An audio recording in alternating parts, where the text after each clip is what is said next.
હા હા હા, બસ હું ઘરે પહોંચી જ ગયો છું. બસ હમણાં બેગ મૂકીને નીકળું જ છું. ઓકે. હા હા. અરે વિવેક, એ વિવેક, તારો ફોન વાગે છે. કોણ છે આ? ધીરજ જેવી વસ્તુ હોય કે નહીં માણસમાં? તન્નુ?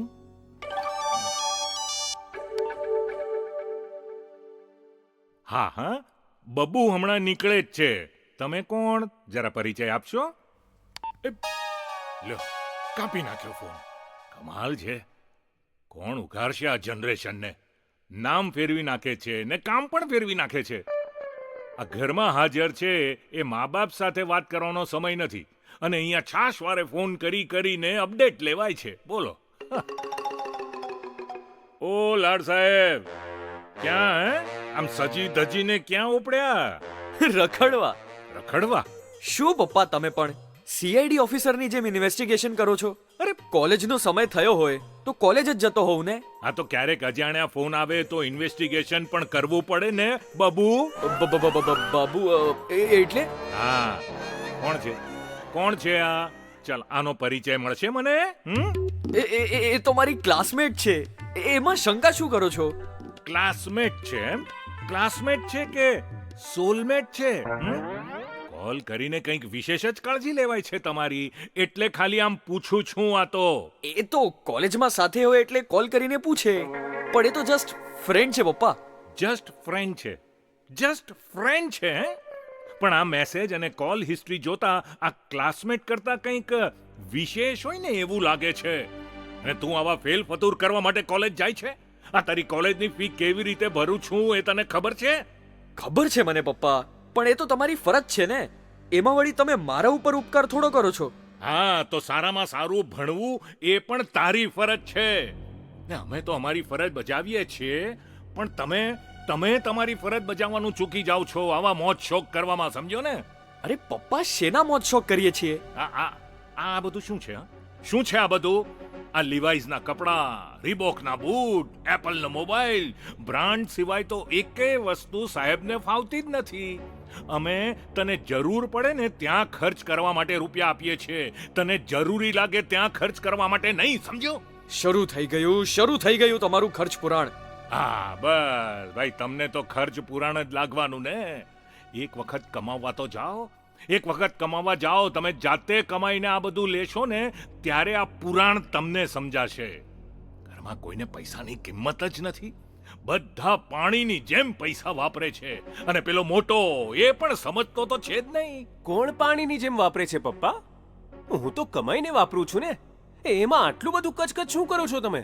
આ તો કમાઈને વાપરો છો બરાબર છે, પણ એટલે મન ફાવે તેમ ઉડાડવાના. અરે જરા બચત કરતા શીખો ને. તો તમારા મતે અમારે શું કરવું જોઈએ પપ્પા? ઘરમાં કોઈ વસ્તુ લાવવાની જ નહીં? કારણ કે કોઈ નાની વસ્તુ ઘરમાં આવે એટલે તમે બચતનો ઢંઢેરો પીટવાનું શરૂ કરી દો છો. અને આ મમ્મી પણ નાની નાની વાતમાં કટકટ ચાલુ જ રાખે છે.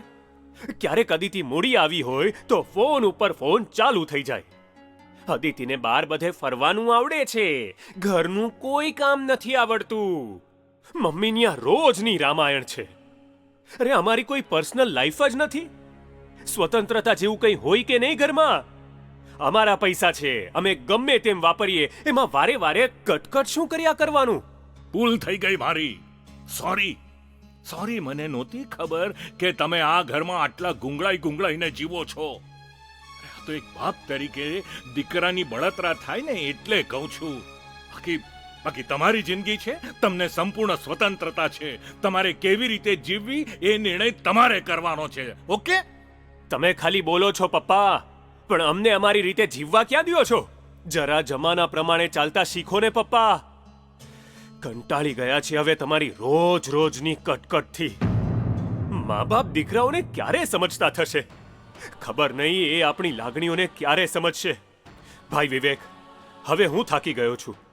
મારે હવે ફ્રીડમ જોઈએ છે, બસ. પ્રિતેશભાઈ, મને નથી લાગતું કે તમને આ ઘરમાં ફ્રીડમ મળે. તો હું હવે અલગ થઈ જઈશ યાર. હવે હું આ બંધનમાં નથી રહેવા માંગતો. પણ પ્રિતેશભાઈ, તમે લોકો આમ અલગ થઈ જશો તો લોકો શું કહેશે? અરે ભાઈ, લોકોને જે વિચારવું હોય ને એ વિચારે. લોકોની ચિંતામાં આપણે થોડું બળી મરાય.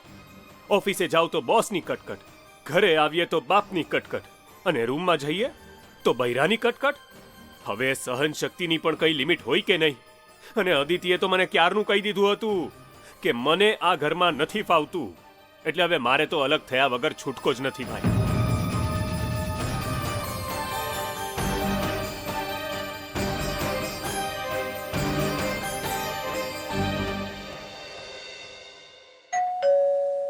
અરે દરવાજો ખુલ્લો જ છે, આવી જાઓ આવી જાઓ.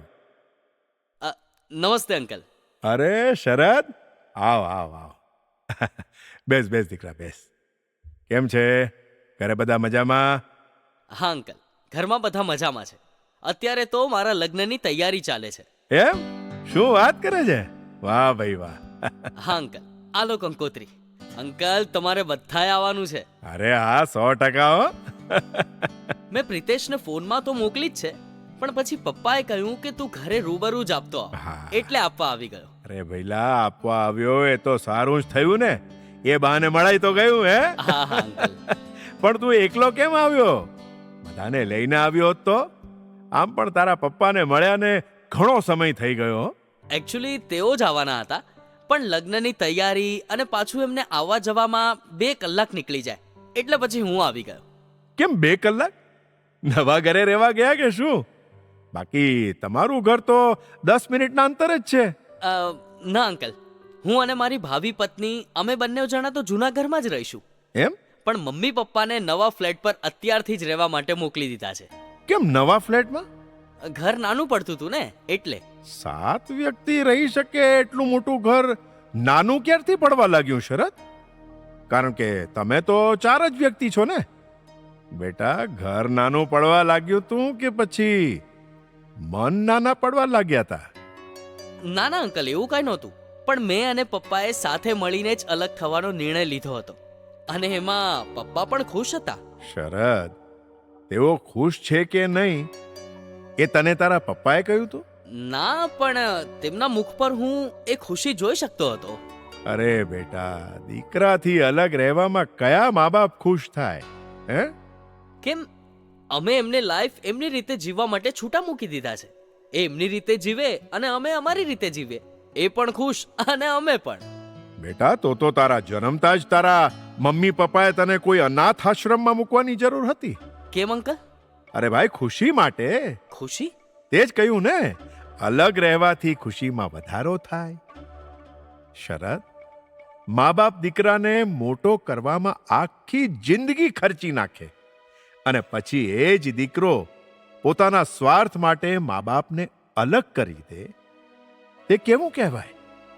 તો હવે આ લગ્ન તું તારા ખર્ચે જ કરવાનો હોઈશ નહીં? કેવી વાત કરો છો અંકલ? હું આટલો બધો ખર્ચો કેવી રીતે? કેમ? હવે તો તમે અલગ થઈ ગયા ને, એટલે. હા હા, પણ દીકરાને પરણાવવાની જવાબદારી તો મા બાપની છે. એ તો એમણે પૂરી કરવાની જ હોય ને. જવાબદારી. આ જ શબ્દ છે જે મા બાપના સપનાઓને વર્ષોથી પોતાની નીચે દબાવતો આવ્યો છે. મને એ નથી ખબર પડતી કે જ્યારે મા બાપને તમારી જરૂર છે ત્યારે તમે તેને અલગ કરી દો છો, અને પોતાની વાત આવે ત્યારે એને જવાબદારીનું ટેગ આપી દો છો. શરદ, તું મને એમ કહે કે તારા માતા પિતા પ્રત્યેની તારી જવાબદારીનું શું?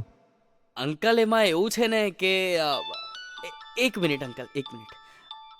હલો, હા, હું નીકળું જ છું, 5 મિનિટમાં આવ્યો. સોરી અંકલ, મારે જવું પડશે, પણ લગ્નમાં તમારે બધાએ આવવાનું છે, ભૂલતા નહીં અંકલ. હા હા ભૈલા, આવી જશું. અમારી તો જવાબદારી ખરી ને. જવાબદારી, હા. આજકાલની પેઢીઓને શું થયું છે બસ એ જ નથી સમજાતું. અરે કાકા, આ કંકોત્રી કોની છે? પ્રિતેશના મિત્રની. હમણાં જ આપવા આવ્યો હતો. હા, બોલો બોલો કિશોરભાઈ. હા હા, તમે ફ્લેટની ચાવી લઈ રાખો, અમે થોડી વારમાં આવીને જોઈ જશું. ના ના, હું અને અદિતિ બંને સાથે જ જોવા આવીશું, એટલે શું છે, એક ધક્કે ફાઇનલ થઈ જાય ને. હા હા હા, મળીએ કિશોરભાઈ. હા, ઓકે. ફ્લેટ? કોના માટે ફ્લેટ જોવા જાય છે? કાકા, જવા દો ને. જો તું વાત ના બદલ અને જે હોય તે બોલ. એકચ્યુઅલી કાકા મમ્મી પપ્પાને કારણે ભાઈ અને ભાભીએ અલગ થવાનો નિર્ણય લીધો છે. શું? અલગ થવાનો નિર્ણય? આ ઘરમાં તને એવી તે શું તકલીફ પડી ગઈ કે તે અલગ થવાનો નિર્ણય લીધો છે? કાકા સાચું કહું ને તો આ ઘરમાં તકલીફ સિવાય બીજું કાંઈ જ નથી. બસ આખો દિવસ કટકટ જ કર્યા કરવાનું. આપણી ભૂલ હોય કે ન હોય એમનું ભાષણ ચાલુ જ થઈ જાય. બસ આટલી અમથી વાતમાં અલગ થવાનો નિર્ણય લઈ લેવાનો? હવે પ્રિતેશ, જો તું વિચાર કર, તારે ઓફિસમાં બોસનું નથી સાંભળવું પડતું? કાકા એ તો સાંભળવું જ પડે ને. તો પછી તમારાથી કોઈ ભૂલ થઈ જાય તો આપણી ભૂલ સુધારવા મા બાપ બે શબ્દો કહે એમાં શું મોટી તકલીફ પડી જાય છે? કાકા બે શબ્દો કે તો ક્યાં કોઈ પ્રશ્ન જ છે. આ તો આખું ભાગવત ભરાઈ જાય એટલું ભાષણ આપી દે છે. પણ એ ભાષણ છે તો તમારા સારા માટે જ ને. અરે પણ કાકા માપમાં હોય તો સારું લાગે ને, પણ વાતે વાતે સંભળાવે એ થોડું ગમે. હવે ગયા મહિનાની વાત કરું. હવે હું રીલ્સ બનાવવા માટે સેલ્ફી સ્ટિક અને બીજી 2-3 વસ્તુ લાવ્યો હતો. તે દર વખતે એમનો એક જ સવાલ કે આની શું જરૂર છે, તમે ખોટા ખર્ચા કરો છો, હવે જરૂર હોય તો જ લીધી હોય ને, એમાં વાતે વાતે શંકા શું કરવાની?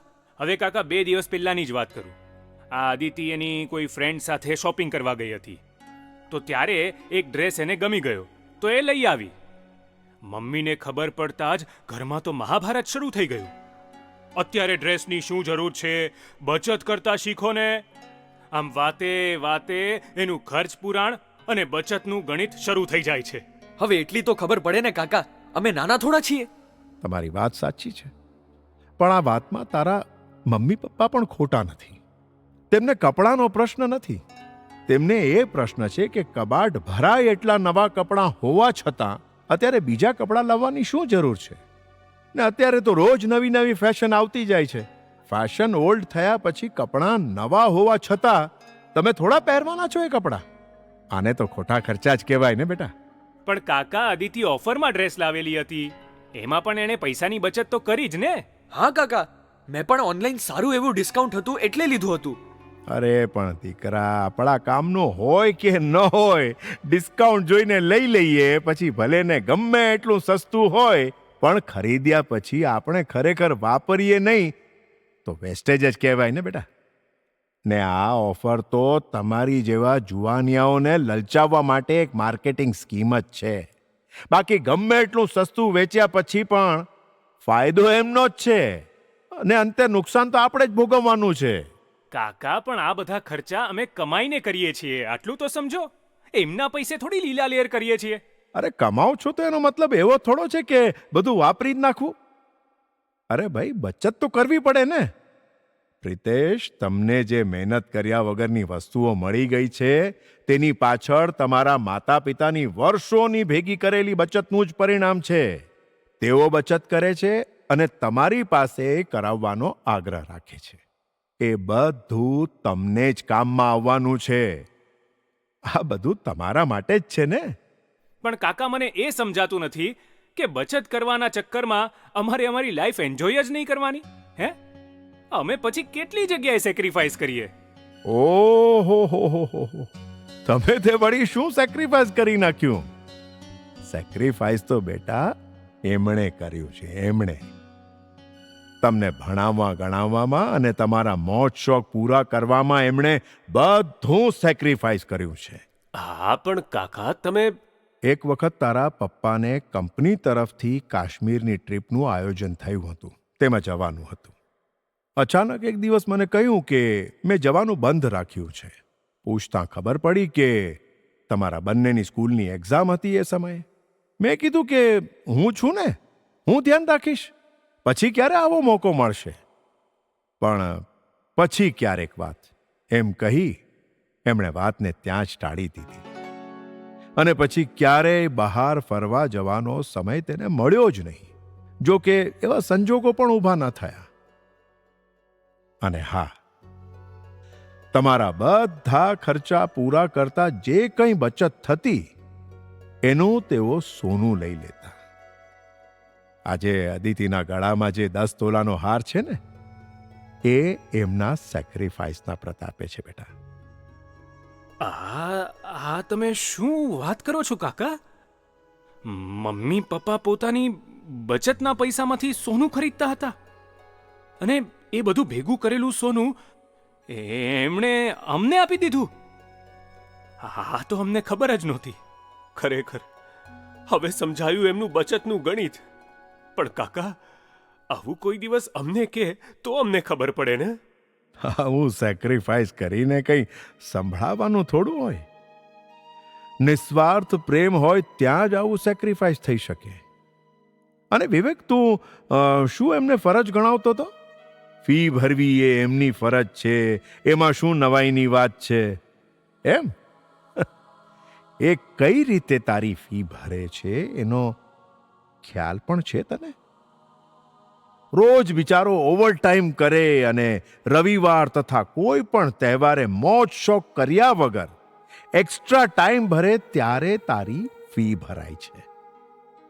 પોતે દર વર્ષે સાદા કપડાં લે અને તમને બ્રાન્ડેડ કપડાં પહેરાવે છે. આટલું બધું કરવા છતાં તમે ભણવામાં ધ્યાન ના આપો અને આવા ફેલ ફતૂર કરો તો તમને ટકોર કરવાનો પણ અધિકાર નથી એમને? બેટા, મા બાપની ટકોરમાં પણ પ્રેમ છુપાયેલો હોય છે, નર્યો પ્રેમ. પણ કાકા આવી રીતે પ્રેમ જતાવે તો? અરે ભૈલા, પ્રેમ આઈ લવ યુ બોલીને બતાવવાની વસ્તુ નથી. એ તો સામેવાળાની કેર કરીને જતાવવાનો હોય છે. તમે સહેજ પણ બીમાર પડો એટલે દોડીને સારામાં સારી હોસ્પિટલમાં લઈ ગયા છે. અને તારા પપ્પા મોતિયાનું ઓપરેશન કરાવવા અને તારી મમ્મી જોઈન્ટનું ઓપરેશન કરાવવા સમય અને અનુકૂળતાની રાહ જુએ છે. એ તેમનો પ્રેમ નહીં? તારા ડોક્ટર બનવાના સપનાને સાકાર કરવા પોતાનું ઘર બેંકમાં ગીરવે મૂકી ને દર મહિને લોનના હપ્તા ભરી રહ્યા છે, એ એમનો પ્રેમ નહીં? હા પણ કાકા, પ્રિતેશ, તારી ઈચ્છા પ્રમાણે ધામધૂમથી તારા લગ્ન થાય તે માટે 1.5% વ્યાજે તેઓ રૂપિયા લઈ આવ્યા, એમનો પ્રેમ નહીં? તારા મમ્મી જ્યારે પોતાના ભાગનો કોળિયો પોતે ભૂખ્યા રહી તમારા મુખમાં મૂકે છે, એ એમનો પ્રેમ નહીં? પોતાના સપનાઓને તમારા ઉછેર માટે ન્યોછાવર કરી દે છે, એ એમનો પ્રેમ નહીં?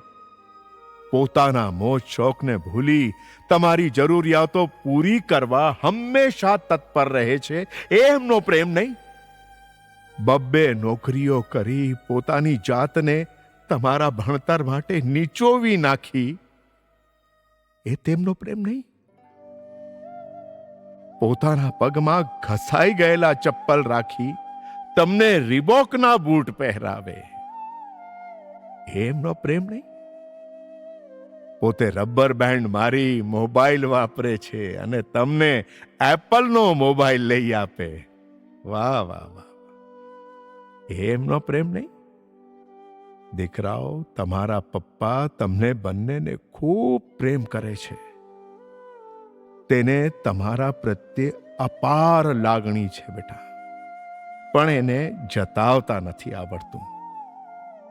માં તો ક્યારેક દીકરાના માથે હાથ પ્રસરાવી પ્રેમ જતાવી દે છે, પણ પિતા, એને તો એ પણ ખબર નથી કે પ્રેમ જતાવવાનો પણ હોય છે. તમારી જવાબદારી નિભાવવામાં ને નિભાવવામાં તેઓ પ્રેમની પરિભાષા શીખવાનું જ ભૂલી ગયા છે.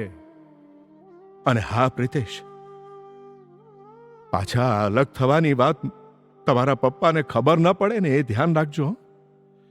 નહીતર દીકરાના સહારે જોયેલા સપના પહળવારમાં તૂટી જમીન દોસ્ત થઈ જશે. એની તમને ખબર પણ નહીં પડે, તેઓ બતાવશે નહીં, પણ મા બાપ રહ્યા ને,